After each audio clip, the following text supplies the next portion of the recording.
तो अप्रैल 2026 से आरबीआई और इनकम टैक्स डिपार्टमेंट ने ना अपने बहुत सारे रूल्स में चेंजेस किए। यानी अब पहले की तरह नहीं चलेगा कि मान लो आपके पास कुछ एक पैसा इकट्ठा हुआ, आप बैंक गए, उस पैसे को आपने सेविंग्स अकाउंट में जमा कर दिया। या मान लो आप कोई एक दुकानदार हो, कुछ एक पैसा आपने इकट्ठा किया, आप बैंक जाते हो, उस पैसे की एक फिक्स डिपॉजिट करवा देते हो। ये सब चीजें अब नहीं चलेंगी। देखो, आरबीआई और इनकम टैक्स डिपार्टमेंट ने क्लियरली कहा है कि अगर आप पूरे साल भर में 10 लाख रुपए या उससे ज्यादा बैंक में जाके कैश डिपॉजिट करते हो तो आपके पास इनकम टैक्स का नोटिस आ सकता है। या फिर अगर मान लो आप पूरे साल भर में बैंक में जाके 10 लाख रुपए या उससे ज्यादा की फिक्स डिपॉजिट ओपन करते हो, उस केस में भी आपके पास इनकम टैक्स का नोटिस आ सकता है। और एक चीज पता है क्या है, इनकम टैक्स के नोटिस को ना काफी लोग इग्नोर करते हैं। ठीक है, काफी लोगों को लगता है कि मेरे पास कहाँ ही इनकम टैक्स का नोटिस आएगा। मान लो अबे भगवान ना करे इनकम टैक्स का आपके पास नोटिस आ गया और जो ट्रांजेक्शन वो पूछ रहे हैं, मान लो कोई लेट अस सपोज कोई 2 लाख रुपए की ऐसी ट्रांजेक्शन है जिसके बारे में इनकम टैक्स के जो ऑफिसर्स हैं वो आपसे पूछते हैं और आपके पास उसका कोई रिकॉर्ड नहीं है कि ये पैसा कहां से आया, आपके अकाउंट में कैसे जमा हो गया। मान लो एक एग्जांपल ले रहा हूं कि सिर्फ और सिर्फ ये 2 लाख वाली ट्रांजेक्शन का कि आपको इसके बारे में नहीं पता, तो इसके ऊपर मैक्सिमम पेनल्टी पता है कितनी लगा सकते हैं? 400% की, 400% तक की मैक्सिमम पेनल्टी इस ट्रांजेक्शन के ऊपर इंपोज हो सकती है। यानी अगर 2 लाख रुपए की ट्रांजेक्शन है जिसके बारे में आपको नहीं पता चल रहा पर आपके पास उसका नोटिस आ गया, तो इसका 400% कैलकुलेट कर लो, ये हो गया 8 लाख रुपया। 8 लाख रुपए की आपके ऊपर पेनल्टी लगेगी। फिर समझ गए? अच्छा, कुछ रूल्स ये 1 अप्रैल 2026 से मैं हर एक चीज का एविडेंस लेके चलूंगा। जैसे आरबीआई के जो रूल्स है उसके लिए तो मैंने ये आर्टिकल्स लगा दिए सारे के सारे। जैसे इकोनॉमिक टाइम्स का आर्टिकल है, ये लिखा हुआ है 1 अप्रैल 2026 से। और इनकम टैक्स के जो रूल्स में अपडेट आया ना, वो यहां से हम पढ़ेंगे सारे के सारे। ये इनकम टैक्स डिपार्टमेंट का पोर्टल है, ठीक है। इसको नीचे की तरफ स्क्रॉल करोगे ना, ये सारे के सारे जो रूल्स हैं ये सभी अपडेटेड रूल्स है। ये बहुत जरूरी है आपके लिए। एक एक करके इन रूल्स को जो है समझना शुरू करते हैं। सबसे पहले आरबीआई का जो रूल है वो कहता है 1 अप्रैल 2026 से। ये बेसिकली जैसे अभी तक क्या होता था कि मान लो आपके पास एटीएम कार्ड है, ठीक है। इस एटीएम कार्ड से जब आप किसी भी बैंक की एटीएम मशीन में जाते थे, मान लो लेट अस सपोज आपके पास एचडीएफसी बैंक का एटीएम कार्ड है, आप इस एटीएम कार्ड से एचडीएफसी बैंक की एटीएम मशीन में जब आप जाते थे तो महीने में आपको 5 ट्रांजेक्शंस फ्री मिलती थी। और अगर आप एचडीएफसी बैंक की एटीएम कार्ड से किसी दूसरे बैंक की एटीएम मशीन में जाते थे तब भी 5 ट्रांजेक्शन फ्री मिलती थी। लेकिन अगर दूसरे बैंक की एटीएम मशीन मेट्रो सिटी में लगी हुई है तो महीने में जो है 3 ट्रांजेक्शन फ्री मिलती थी। ये अभी तक रूल था। अच्छा, इसके अलावा ये पहला तरीका तो यही होगा कि आपके पास एटीएम कार्ड है और फिर आप एटीएम मशीन में जा रहे हो, ठीक है जी, और वहां पे जाकर के स्वाइप करके पैसा निकाल रहे हो। दूसरा तरीका ये होता था कि हमारे पास एटीएम कार्ड मान लो है पड़ा पर मैं उसको यूज नहीं करना चाहता, मैं एटीएम मशीन में जाता था, वहां ऑप्शन आता था कार्डलेस कैश विड्रॉल का। वहां पे एक ऑप्शन होता था यूपीआई फीचर का यूज करके आप यूज करते थे और स्कैनर क्यूआर कोड बना जाता था, उसको स्कैन करते थे, पेमेंट करते थे और कैश जो है निकल जाता था। यूपीआई का यूज करके जब हम एटीएम मशीन में कैश निकालते थे उसके ऊपर ट्रांजैक्शन लिमिट नहीं थी कि महीने में 5 ही मिलेंगे, महीने में 3 ही मिलेंगे, कोई लिमिट नहीं थी भाई। आप उसको unlimited number of time use कर सकते थे। लोगों को लगता था बहुत बढ़िया चीज है। लेकिन अब 3 बैंकों ने, पहला एचडीएफसी बैंक, दूसरा पीएनबी और तीसरा बंधन बैंक, इन्होंने शुरुआत की है। अभी आपको 10-15 दिन में दिख जाएगा कि ये all over banking industry rule लागू हो चुका है। अब बैंक्स ये कह रहे हैं कि चाहे आप कैश निकालो यूपीआई के जरिए, चाहे आप कैश निकालो कार्ड को स्वाइप करके, जो बैंक ने आपको नंबर ऑफ ट्रांजैक्शंस महीने की फ्री दी है ना, हो सकता है कोई बैंक 5 दे, हो सकता है कोई बैंक 4 दे, जितनी भी दी हैं, चाहे आप कैश यूपीआई के जरिए निकालो या फिर कार्ड के जरिए निकालो, उतनी ही ट्रांजैक्शन है। उसके बाद उससे ज्यादा निकालोगे तो हर ट्रांजैक्शन के लिए 23.5 रुपए का चार्ज आपको देना पड़ेगा। ये रूल है, ये इकोनॉमिक टाइम्स का मैंने आर्टिकल लगा दिया। हर एक चीज मैं आपको एविडेंस के साथ समझाता चला जाऊंगा, ठीक है। इसके बाद सेकंड रूल ये है cash deposit and cash withdrawal का, ठीक है। मैं आपको पहले भी 6-7 महीने पहले मैंने वीडियोस बनाई थी, उसमें मैंने बहुत बार बताया था कि वह गलती क्या करते हैं जो ये छोटे मोटे दुकानदार है ना, जो बहुत लार्ज स्केल बिजनेस नहीं करते। मान लो हमारे घर के आसपास किराना मर्चेंट हो गए, है ना, या फिर कोई छोटा मोटा दुकान वाला होता है, ये ज्यादातर लोग कोई भी करंट अकाउंट नहीं खोलता। मैंने 6-7 महीने पहले भी वीडियो बनाई थी कि आप करंट अकाउंट खोलो, आपका बिजनेस चाहे छोटा हो चाहे बड़ा हो, करंट अकाउंट प्लीज खोला करो। ये सेविंग्स अकाउंट में ट्रांजेक्शन्स मत किया करो। अब आरबीआई ये कह रहा है अगर आप सेविंग्स अकाउंट में कैश डिपॉजिट करते हो और साल भर में 10 लाख रुपए से ज्यादा करते हो तो आपके पास इनकम टैक्स का नोटिस आएगा। अब ऐसा नहीं है कि नोटिस आ गया तो आप गए काम से, ठीक है। नोटिस आ गया तो आप बस बता दो, मान लो आपने मजबूरी वर्ष साल में 15 लाख रुपए कैश डिपॉजिट कर दिया सेविंग्स अकाउंट में, ठीक है। अब अगर आपके पास इसका प्रॉपर एविडेंस है, भी आपने 15 लाख कैश तो डिपॉजिट किया, लेकिन उसी अकॉर्डिंगली आपके सीए ने आपकी इनकम टैक्स रिटर्न भी फाइल कर दी, कोई दिक्कत नहीं है, कोई भी दिक्कत नहीं है, 1 रुपए की भी दिक्कत नहीं है। लेकिन मान लो आपने साल भर में कैश डिपॉजिट किया 15 लाख का और आईटीआर आप भर रहे हो 4.5 लाख रुपए की, फिर सवाल आएगा कि ये पैसा आया कहां से। समझ के बात को। तो जो आप कैश डिपॉजिट कर रहे हो करो, ठीक है। इनकम टैक्स का नोटिस आएगा, कोई दिक्कत नहीं है। अगर आपका जो सीए है या खुद ही अगर आप फाइल करते हो, आप उसका प्रॉपर रिप्लाई कर पाते हो, प्रॉपर ट्रांजेक्शन का प्रूफ दे पाते हो कहां से आई है, फिर कोई दिक्कत नहीं। दूसरी चीज, मान लो अगर आप समझदार हो, आपने कहा मेरी दुकान है, बहुत अच्छी बात है, मैं करंट अकाउंट खोलूंगा। कौन सा करंट अकाउंट खोलने में पैसे लगते हैं, बहुत सारे bank zero balance current account भी आज के डेट में ऑफर करते हैं, ठीक है। मान लो आपने करंट अकाउंट खोल लिया जो कि प्योर बिजनेस के लिए होता है, तो करंट अकाउंट के अंदर इनकम टैक्स डिपार्टमेंट ये कहते हैं कोई दिक्कत नहीं, अगर आपके पास करंट डिपार्टमेंट है तो आप साल भर में 50 लाख रुपए तक कैश डिपॉजिट करो, हमें कोई दिक्कत नहीं। इससे ज्यादा करोगे तो फिर आपके पास इनकम टैक्स का नोटिस आ सकते हैं, जिसमें आप बता देना ये पैसा कहां से आया, किस यूज के लिए आया, बिजनेस के लिए लिया, इससे सामान खरीदेंगे, जो भी चीज है। 50 लाख तक तो लिमिट मिल रही है, सेविंग्स अकाउंट में जमा करते रहे तो साल के 10 लाख आराम से टप जाते हैं, समझ गए। तो ये गलती नहीं करनी। फिर आ जाओ कैश विड्रॉल के ऊपर। ये कह रहा है अगर आप करंट अकाउंट से डिपॉजिट, समझ आ गया। अब इनकम टैक्स डिपार्टमेंट कह रहे हैं कैश विड्रॉल, अगर आप करंट अकाउंट आपके पास है और साल भर में 50 लाख या उससे ज्यादा कैश विड्रॉ करते हो तो इनकम टैक्स का नोटिस आ सकता है। सवाल आता है कि अगर आपके पास सेविंग्स अकाउंट है, ठीक है जी, सेविंग्स अकाउंट से अगर आप कैश विड्रॉ करते हो तो फिर कोई लिमिट नहीं है, चाहे साल का 1 करोड़ निकाल लो, इनकम टैक्स आपको नोटिस नहीं भेजेगा। सवाल आता है ऐसा क्यों? देखो, मान लो कोई एक व्यक्ति 80 साल का, ठीक है, जब वो 25 साल का था तब से उसने जो है कमाई करना शुरू किया, ठीक है। वो हर साल बहुत कम पैसे कमाता था, मान लो साल के 2 लाख, कभी 3 लाख, इतने कमाता था कि वो इनकम टैक्स जीरो, मतलब उसको इनकम टैक्स नहीं भरना, उस स्लैब के अंदर आता था कि उसको 0 रुपीज की इनकम टैक्स बनती थी, ठीक है। कभी 1.5 लाख, कभी 2 लाख, कभी 2.5 लाख, ऐसे करके उसने अगले 50 साल तक मेहनत करी, ठीक है जी।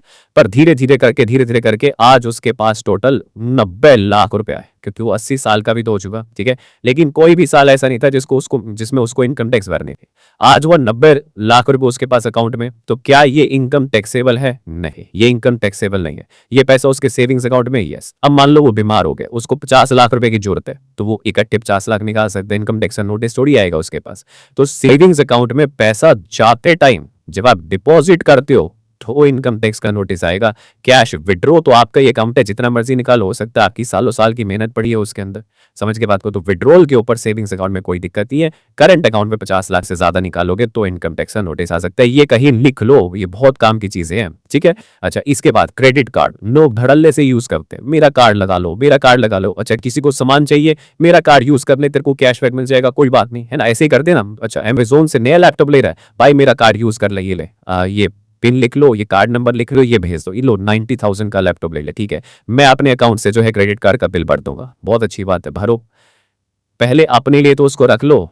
इनकम टैक्स डिपार्टमेंट कह रहा है क्रेडिट कार्ड आपने यूज किया और मान लो आपके पास कैश का सारा काम है, आप ब्रांच गए, आपने 1 लाख या 1 लाख रुपए से ज्यादा कैश जमा करके क्रेडिट कार्ड का अगर बिल भरा है पूरे साल भर में, इनकम टैक्स का नोटिस आ सकता है। या फिर मान लो आप कैश नहीं, क्रेडिट कार्ड आपने यूज किया और पूरे साल भर में 10 लाख या 10 लाख से ज्यादा का क्रेडिट कार्ड का अगर आपने बिल भरा है तो उस केस में भी इनकम टैक्स का नोटिस आ सकता है। तभी मैं बोल रहा हूं, बहुत लोग ऐसे होते हैं मेरा कार्ड यूज कर ले, कभी किसी को 90,000 का सामान दिला रहे हैं, चलो वो आपके सेविंग्स अकाउंट में पैसा भर देगा या आप इसको उतार दोगे। फिर किसी और को 1 लाख का सामान दिला रहे हो, किसी को 2 लाख का। अरे भाई, आपने साल भर में 10 लाख रुपए का क्रेडिट कार्ड यूज कर दिया, आईटीआर आप भर रहे हो 5 लाख रुपए की, ठीक है, और मान लो बिल्कुल फेयर भर रहे हो, आपकी कमाई 5 लाख ही है, मैं मान लेता हूँ, बिल्कुल ठीक बात है।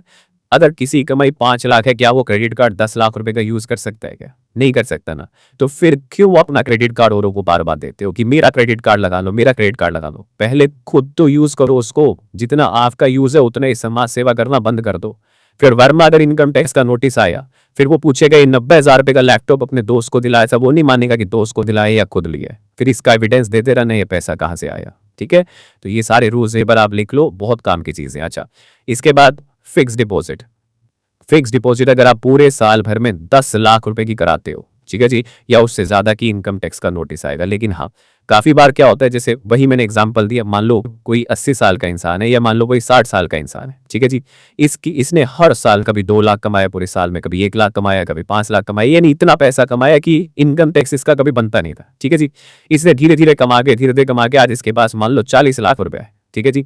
आज इसके पास 40 लाख रुपए है और इसने 40 का 40 लाख रुपए फिक्स डिपॉजिट में रखा हुआ है।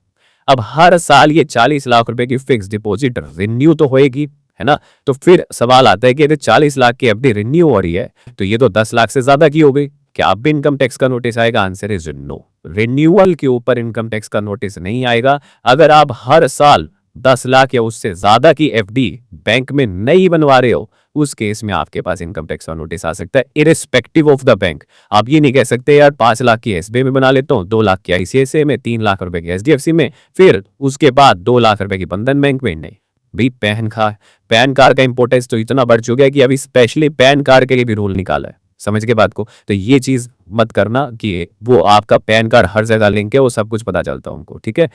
चलो ठीक है। उसके बाद काफी लोग फॉरेक्स को यूज कर रहे हैं आजकल, बहुत लोग इंटरनेशनल ट्रिप कर लेते हैं, या मान लो इंडिया में बैठ के ही, जैसे बहुत सारे सॉफ्टवेयर होते हैं, जैसे आई गेस इन्वेटो एक सॉफ्टवेयर है जो हम भी यूज करते हैं, वो साल भर का शायद 16,000 रुपए के आसपास आता है। ये ना बेसिकली वीडियो एडिटिंग में थोड़ा यूज होता है, उसमें पेड वीडियोस वगैरह, और एक ना इन्वेटो का एआई भी काफी अच्छा है। तो ये जो पेमेंट लेता है ना, ये यूएसडी के अंदर लेता है। तो बेसिकली मेरे को आईएनआर को कन्वर्ट करना पड़ता है यूएसडी के अंदर, समझ के बात को। तो कहने का मतलब, जो ये मैं पेमेंट कर रहा हूँ मान लो 16,000 रुपए की, लगभग 200 यूएस डॉलर्स के आसपास, ठीक है। तो ये 16,000 की पेमेंट होगी, तो चलो ये तो ठीक है। लेकिन मान लो ऐसे ऐसे ही सॉफ्टवेयर में बहुत सारे खरीदता जा रहा हूँ इंडिया में बैठ के, या मान लो मैं इंटरनेशनल ट्रिप करके आया, तो मान लो इंटरनेशनल ट्रिप करने के लिए पहले मेरे को इंडियन रुपीज को डॉलर में कन्वर्ट करना पड़ेगा, तो वो मेरा पैन कार्ड मांगेगा, समझ की बात को। तो ऐसे करके अगर मैं साल भर में 10 लाख रुपए से ज्यादा का करेंसी कन्वर्जन करता हूँ, यानी फॉरेक्स पेमेंट्स करता हूँ, तो उस केस में ही मेरे को जो है इनकम टैक्स का नोटिस आ सकता है। तो इस चीज को थोड़ा ध्यान रख लेना, ठीक है। अच्छा चलो, इसके बाद ये मैं अभी बता रहा था ना आपको कि ये मत सोचना कि एक अलग अलग बैंक में एफडी कर लेते हैं तो बच जाएंगे, नहीं। पैन कार्ड का इतना ज्यादा इंपॉर्टेंस बढ़ा दिया सरकार ने। देखो, 2 डॉक्यूमेंट्स है, एक पैन कार्ड और एक आधार कार्ड। पैन कार्ड हमारी फाइनेंशियल ट्रांजैक्शंस को ट्रैक करने के लिए यूज होते हैं, और आधार कार्ड हमारी आइडेंटिटी वेरिफिकेशन है। आधार कार्ड की इंपॉर्टेंस धीरे धीरे आप देखोगे सरकार कम करती जा रही है, वेयरएज पैन कार्ड की इंपॉर्टेंस सरकार लगातार बढ़ाती जा रही है। पैन कार्ड सरकार ने बहुत सारी जगह बताई है। सरकार कह रही है अगर आप कोई भी प्रॉपर्टी परचेज करते हो 10 लाख से ऊपर की, पैन कार्ड जरूरी है। बैंक में एफडी कराते हो 50,000 से ज्यादा की, पैन कार्ड लगाना जरूरी है। कैश डिपॉजिट करते हो 50,000 से ज्यादा, पैन कार्ड लगाना जरूरी है। म्यूचुअल फंड या फिर शेयर परचेज करते हो, चाहे 10 रुपए के चाहे 10 लाख के, हर बार पैन कार्ड लगाना जरूरी है। ज्वेलरी 2 लाख से ज्यादा की परचेज करते हो, पैन कार्ड लगाना जरूरी है। कोई भी लग्जरी आइटम खरीदते हो, घड़ियां वगैरह, बहुत लग्जरी आइटम्स, शो पीस वगैरह, कुछ भी पेंटिंग्स वगैरह, 2 लाख से ऊपर की पैन कार्ड लगाना जरूरी है। कोई भी फॉरेक्स पेमेंट करते हो 50,000 से ज्यादा, पैन कार्ड लगाना जरूरी है। या फिर कोई भी व्हीकल परचेज करते हो, कार, बाइक, कुछ भी, 2 लाख से ज्यादा की पैन कार्ड लगाना जरूरी है, ठीक है। तो ये पैन कार्ड की इंपॉर्टेंस बहुत ज्यादा बढ़ा दी है ये नए रूल्स के बाद, ठीक है।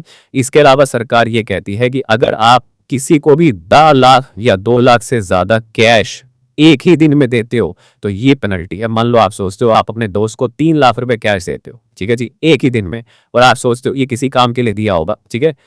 कैश देना अलाउड नहीं है 2 या 2 लाख रुपए से ज्यादा। अगर आपने दे दिया 3 लाख तो इस पे 100% की पेनल्टी है, 3 लाख रुपए की ही आपको पेनल्टी लग जाएगी। तो कल को मान लो किसी से पेमेंट ले रहे हो दुकान पे, तो ये मत दिखा देना कि मैंने 2 लाख या 2 लाख से ज्यादा की कैश पेमेंट ले ली। मतलब या तो उसको फिर ब्लैक में ही रखो, ठीक है, उसकी एंट्री मत कर देना कहीं पे, ठीक है, कहीं उसका इनवॉइस वगैरह मत जनरेट कर देना, तो उसको थोड़ा सा देख लेना, ठीक है। ये नए रूल्स के हिसाब से। अच्छा, इसके बाद आगे बढ़ते हैं। इसके बाद इनकम टैक्स के जो नए रूल्स हैं, ये सारे आर्टिकल्स भी लगा दी मैंने एविडेंस के साथ। ये सोशल मीडिया न्यूज़ पे भी ट्रैक करेंगे। अभी इनकम टैक्स बोल रहे हैं, आई डोंट नो कितना ज्यादा कवर होगा। मान लो ये कहना चाह रहे हैं कि आप इनकम टैक्स आईटीआर तो फाइल करते हो 5 लाख रुपए की, ठीक है जी, 5 लाख की आईटीआर फाइल करते हो, और सोशल मीडिया पे, इंस्टाग्राम पे जो फोटोज हैं वो डेली डाल रहे हो, कभी गोवा की, कभी डाल रहे हो मुंबई की, कभी डाल रहे हो कहीं घूमने की, कभी डाल रहे हो अंडमान निकोबार की, या कभी बाहर घूमने जा रहे हो, गाड़ियों की फोटो डाल रहे हो, थार की, बीएमडब्ल्यू की, कुछ भी। तो अगर आपकी पोस्ट ऐसी है और इनकम टैक्स रिटर्न आप 5 या 10 लाख रुपए की भर रहे हो, तो इनकम टैक्स का नोटिस आ जाएगा, ठीक है। ये सभी अपडेटेड रूल्स है। अब ये मुझे लग रहा है शायद सरकार का फिस्कल डेफिसिट बढ़ता जा रहा है ईरान वॉर की वजह से, मे भी हो सकता है उसकी वजह से स्ट्रॉन्ग करना चाह रही है गवर्नमेंट, या पता नहीं जो भी चीज़ है, बट ये रूल्स हैं, थोड़े से आप इसको ट्रैक कर लो। अच्छा, फिर आरबीआई का एक और रूल है, ये डिजिटल फ्रॉड कंपनसेशन है। ये कह रहा है अगर मान लो 50,000 से कम अमाउंट का आपके ऊपर फ्रॉड हो जाता है, ठीक है, कि आपने गलत ओटीपी वगैरह जो भी फ्रॉड हो गया, विद इन 5 डेज अगर आपने बैंक में जाके कंप्लेंट कर दी, तो इसका 85% जो पैसा होगा वो आपको कंपनसेशन मिल जाएगा। समझ के बात को? ये लेकिन लाइफ में एक ही बार मिलेगा, ऐसा नहीं कि थोड़े दिन बाद फिर फ्रॉड हो गया तो आपको फिर कंपनसेशन मिल जाएगा। मैक्सिमम कंपनसेशन 25,000 रुपए का ही मिलेगा। अच्छा, एक चीज और है, ये अभी प्रपोज्ड है, आरबीआई ने इस रूल को प्रपोज किया है, अभी ये लागू नहीं हुआ, तो ये चीज मैं बता दूं, बाकी सारे लागू हैं, ये अभी प्रपोज्ड है, ठीक है। तो डिजिटल फ्रॉड कंपनसेशन रूल है ये बेसिकली, तो ये भी प्रपोज्ड है, अगर आ जाता है तो अच्छा है, काफी लोगों के साथ फ्रॉड हो जाता है, ठीक है। बाकी ये न्यू लोन रिकवरी प्रोसेस है, ये एक्चुअली मैंने ये तो हर थोड़े थोड़े टाइम बाद आरबीआई अपडेट निकालता है कि जी अगर कोई भी कस्टमर है, ठीक है, उसने लोन डिफॉल्ट कर दिया, तो बैंक की जो रिकवरी टीम आएगी वो 8 बजे के, आज सुबह 8 बजे और शाम को 7 बजे के बीच ही या तो उसके घर विजिट कर सकती है या फोन पे बात कर सकती है, ना इससे पहले ना इससे बाद। अच्छा, ना ही किसी इसके रिश्तेदार को तंग किया जाएगा। मान लो कोई एक कस्टमर है, उसका नाम ए है, इसने 10 लाख का लोन डिफॉल्ट कर दिया, इसका रिश्तेदार है बी, तो बैंक एम्प्लॉय इसके ना तो घर जा सकता, ना ही इसको कॉल करके ये कह सकता कि एक ही औकात नहीं है, ये लोन नहीं भर रहा, मैं आपसे रिकवर करूंगा। यानी कहने का मतलब जिसने डिफॉल्ट किया है बस उससे ही बात करनी है, ठीक है। तो खैर ये हर थोड़े थोड़े टाइम बाद आते हैं। मैंने खुद 1.5 साल, ठीक है, आई मीन अच्छी पोजीशन पे जो है डेट मैनेजर की पोस्ट पे काम किया है, तो आई नो कि ये सब ना कहने की बात है, ये आरबीआई के जो रूल्स हैं, ठीक है, चलो थोड़ा बहुत स्ट्रिक्ट एक्शन होता है, बट बैंक्स के पास सब नहीं छोड़े। पता है आपको, बैंक्स अपनी एक एप्लीकेशन बनाते हैं जिसमें फीचर होता है कि उस ऐप से ही आप कस्टमर को कॉल कर सकते हो, लेकिन कोई भी उस ऐप का यूज नहीं करता, हर कोई अपने नंबर से फोन करते हैं, ठीक है। जब आरबीआई का प्रेशर आता है ना कि ये रूल्स लागू होने चाहिए, ऐसा होना चाहिए, हमारे ऊपर पता है क्या प्रेशर आता था नीचे डालने के लिए? हम अपनी टीम को बोलते थे कि आप इस एप्लीकेशन से, ठीक है, जो बैंक की ऐप होती थी कॉल करने वाली, उस एप्लीकेशन से 100 बंदों पर रोज फोन करोगे और प्यार से बात करोगे। क्यों? क्योंकि वो जो ऐप होती थी ना, वो कोड रिकॉर्डिंग करती थी। ये बस किया जाता था सिर्फ 2-4 दिन के लिए, एक डाटा बनाने के लिए, कि कल को आरबीआई को भेजना पड़ा, उसका क्रॉस चेक हुआ, सब कुछ हुआ, तो ये लगे कि कस्टमर के साथ धक्का मुक्की नहीं हो रही। और उसके बाद ये जब 2-4 दिन ये सब कुछ करने के बाद शांत हो जाता था, फिर दोबारा वही अपने कॉल से वो करना। तो ये रिकवरी प्रोसेस आई मीन बड़ा हार्श होता है, ठीक है। बैंक का तो फिर ठीक है, जो बैंक आगे अपने बैड लोन्स को बेच देते हैं ना, चलो वो फिर कभी आगे बात करेंगे। जो थर्ड पार्टी होते हैं वो तो बिल्कुल बुरा हाल कर देते हैं। खैर चलो, ये मुद्दा नहीं आज हमारा, कभी उस पर और बात करेंगे। और लास्ट ये है कि जो जीरो बैलेंस अकाउंट्स हैं, ठीक है, जिसमें मिनिमम बैलेंस मेंटेन नहीं करना पड़ता, जैसे फॉर एग्जांपल एचडीएफसी बैंक का रेगुलर सेविंग्स अकाउंट, ये बोलता है कि आपको अगर ये अकाउंट खोलना है तो अकाउंट में कम से कम 10,000 रुपए मेंटेन करना पड़ेगा। अगर इससे कम बैलेंस हो गया तो फिर आपके ऊपर पेनल्टी लगेगी। या मान लो आईसीआईसीआई बैंक का जो रेगुलर सेविंग्स अकाउंट है उसमें 15,000 रुपए मिनिमम बैलेंस मेंटेन करना पड़ेगा, उससे कम हो गया तो पेनल्टी लगेगी, ठीक है। अब कुछ एक बैंक अकाउंट होते हैं BSBDA अकाउंट, इनको बोलते हैं जनधन खाते, जो प्रधानमंत्री जनधन खाते, ठीक है। ये सारे बैंक ऑफर करते हैं, एचडीएफसी भी करता है, आईसीआईसी भी करता है, हर एक bank zero balance account offer करता है। लेकिन ये जो BSBD अकाउंट होते हैं ना जनधन वाले, ये खोलने का कोई फायदा नहीं होता। हर बार मैं बोलता हूँ इनको मत खोला करो, ठीक है। क्यों? क्योंकि ये बोलते हैं कि मैक्सिमम बैलेंस 50,000 रुपए ही रख सकते हो। किसी भी पॉइंट ऑफ टाइम पे आप ये नहीं कह सकते मेरे अकाउंट का बैलेंस 60,000 हो जाए। किसी से 60,000 की पेमेंट भी लोगे ना तो भी पेमेंट रिसीव नहीं होगी। मैक्सिमम बैलेंस 50,000 ही हो सकता है एक पॉइंट ऑफ टाइम पे। पूरे साल भर में जैसे आज 1,000 ले लिए, कल 10,000 ले लिए, टोटल 11,000 हो गए। फिर कभी ये 11,000 खर्च हो गए, फिर मान लो 10,000 फिर ले लिए, तो टोटल कितने अकाउंट में आए? 21,000 आ गए। फिर वो भी खर्च हो गए, अकाउंट बैलेंस जीरो है। तो ऐसे करके एंट्री आपके अकाउंट में पूरे साल भर में 1 लाख से ज्यादा नहीं होनी चाहिए। 1 लाख रुपए से ज्यादा एंट्री नहीं होनी चाहिए। मान लो आपने कभी अकाउंट में ले लिए 40,000, ठीक है, ये खर्च हो गए। फिर दोबारा ले लिए 40,000, ये भी खर्च हो गए। फिर नहीं लिए 20,000, अब ये भी खर्च हो गए, अकाउंट में बैलेंस जीरो है। अब उसके बाद 1,000 रुपए भी और नहीं ले सकते अपने अकाउंट के अंदर। क्यों? क्योंकि लाख रुपए से ज्यादा एंट्री नहीं ले सकते पूरे साल भर में, ठीक है। अच्छा, और फिर ये सारा हो गया। और मैक्सिमम मंथली विड्रॉल, हाँ मान लो आपके अकाउंट में 50,000 रुपए बैलेंस है, इस महीने मैक्स टू मैक्स 10,000 रुपए ही विड्रॉ कर सकते हो। उसके बाद अकाउंट में बैलेंस 40,000 रह गया, अब उसके बाद इसको विड्रॉ भी नहीं कर सकते। तो इतनी ज्यादा लिमिटेशंस होती है प्रधानमंत्री जनधन खाते की, तो ये मत खोला करो। बाकी अगर आपको आप ये कि अपने लिए जीरो बैलेंस अकाउंट खोलना है अच्छे बैंक में, BSVDA मत खोलो। दो बैंक अकाउंट सबसे अच्छे हैं, या तो स्टेट बैंक ऑफ इंडिया का जीरो बैलेंस अकाउंट खोल लो, कोई लिमिटेशन नहीं है, बहुत अच्छा अकाउंट है, ठीक है। या फिर आप कोटक महिंद्रा बैंक का जीरो बैलेंस अकाउंट खोल लो। इन दोनों अकाउंट्स, ये दोनों बेस्ट अकाउंट है, कोई लिमिटेशन नहीं है, चाहे 1,000 रुपए रखो, चाहे लाख रखो, चाहे 5 लाख जमा करो निकालो, चाहे करोड़ों रुपए करो, कोई फर्क नहीं पड़ता। तो BSVDA अकाउंट्स खोलने का फायदा नहीं है, इन दोनों अकाउंट्स को खोलो। इनके ऊपर मैंने वीडियो भी बना रखी है, ये वीडियो का लिंक लास्ट में एंड स्क्रीन पे भी लगा दूंगा, आई बटन पे भी लगा दूंगा और डिस्क्रिप्शन में भी दे दूंगा, तो आराम से ये वीडियो को देख लो अगर अकाउंट खोलना चाहते हो। बाकी अगर अभी तक पूरा जो सेशन हमने डिस्कस किया वो इन्फॉर्मेटिव लगा तो प्लीज वीडियो को लाइक और चैनल को सब्सक्राइब जरूर करना। बाकी मिलते हैं आपसे अगली वीडियो में, अभी के लिए this is end of the video. Thanks for listening and thank you.